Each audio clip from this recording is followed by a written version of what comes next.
Crusader Kings makes me feel like a smooth-brained idiot. But honestly, that's one of the reasons why, even in its most confusing and convoluted moments, I still enjoy my time as a virtual ruler.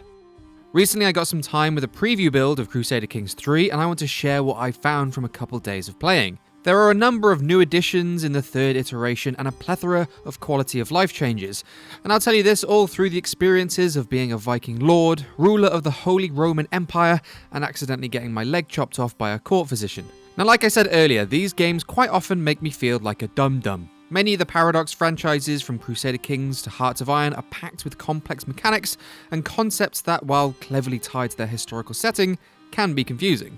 The first thing that struck me about Crusader Kings 3 was the improvements to getting players acclimated. While I expected my first hours to be getting caught up in a web of menus and trying to get my head around abstract kingdom management, its introduction was worlds more accessible and understandable than previous games have been. While you're still able to jump in at the deep end and start your lineage as you see fit, CK3 also gives you the option to start in the shallows. The fleshed out tutorial following the rise of the Kingdom of Ireland does a great job of introducing new mechanics to seasoned players, as well as serve as a good starting point for newly crowned kings and queens. No more going to YouTube to figure out just what the hell a casus belli is. This used tab system now puts information that you used to have to hunt for at the forefront of your interface, collating all the important and often obscure details somewhere that is more immediately apparent and available at the click of a button. The guidance that the game gives you is much more reactive, keeping suggestions pertinent to your current situation while also giving you tips on how to drive your kingdom forward. While experienced players may choose to ignore this, with my moderate exposure to the series, it was extremely welcome to have what felt like a virtual assistant, keeping tabs on all of the dozens of whirling cogs driving events forward. The most interesting aspect of how CK3 presents information to the player, however, is how tooltips flow and overlap with each other, almost like a teacher guiding you through a lesson.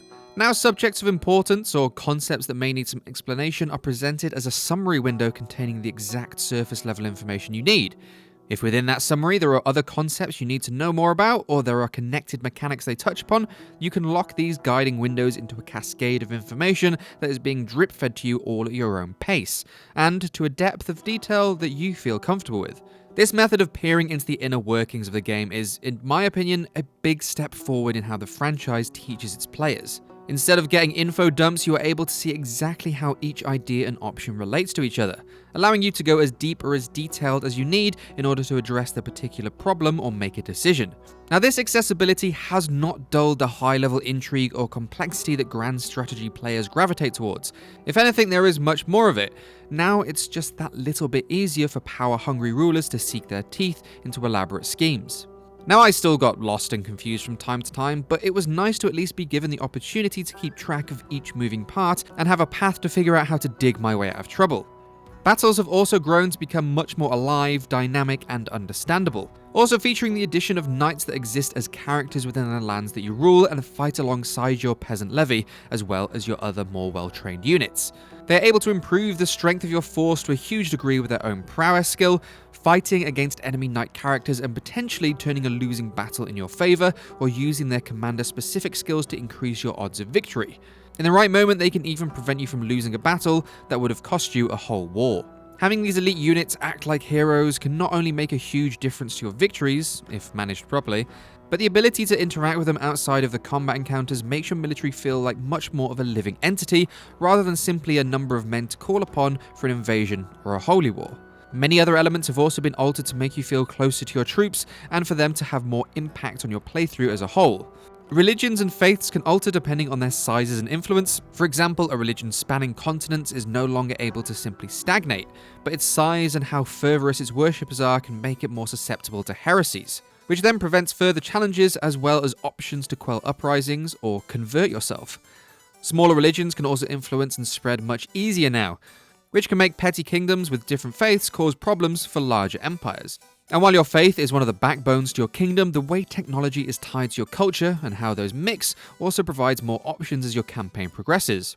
While you're able to alter your interests between the technology that is available during your rule, being exposed to other cultures through marriage or alliances can also bring with it the inventions, discoveries, and tech from the wider corners of the world. But the main thing that really drew me into Crusader Kings 3 is their increased focus on the RPG elements of building your character and your dynasty.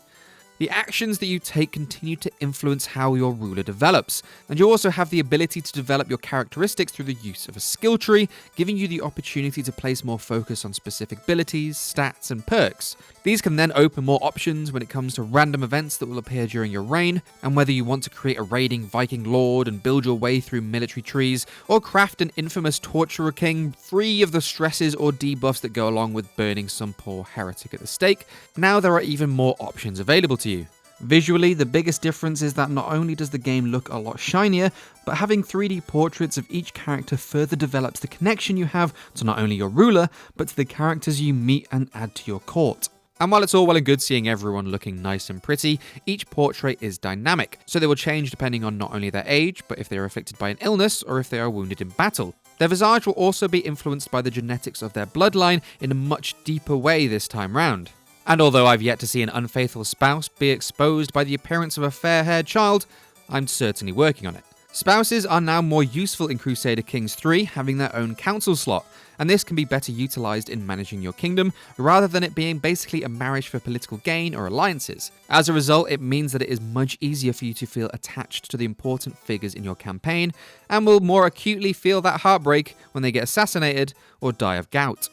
As you continue to build your character with more freedom, as well as more player-driven direction, it becomes much easier to craft the amazing stories the Crusader Kings series is known for. The bizarre events that appear through your game or the narrative you craft around yourself as the world you build continues to grow alongside your story and feel far more compelling as a result. Sharing in twisted tales of intrigue like catching my murderous spouse, realizing my child is my brother's, and then dying of stress, or having my new court physician trying to cure my gouty foot by cutting off my entire leg. For me, this has always been my favourite part of Crusader Kings. The opportunity to weave your own narrative tapestry, even if it ends up being full of holes, is one of the major draws of Crusader Kings, and the third game aims to make it easier and deeper. Based on what I played, the increased focus on accessibility does nothing to take away from the complexity that this series is known for, but uses that accessibility to hook you in and get you started, and utilises new RPG elements to make you want to keep playing. I'm excited to get back to my throne and dig into more of the game when it eventually releases later this year. Thank you so much for watching my preview of Crusader Kings 3. If you have any further questions, feel free to leave them in the comments or tweet at me @irregulardave. And for more Crusader Kings 3 coverage, make sure you subscribe to GameSpot.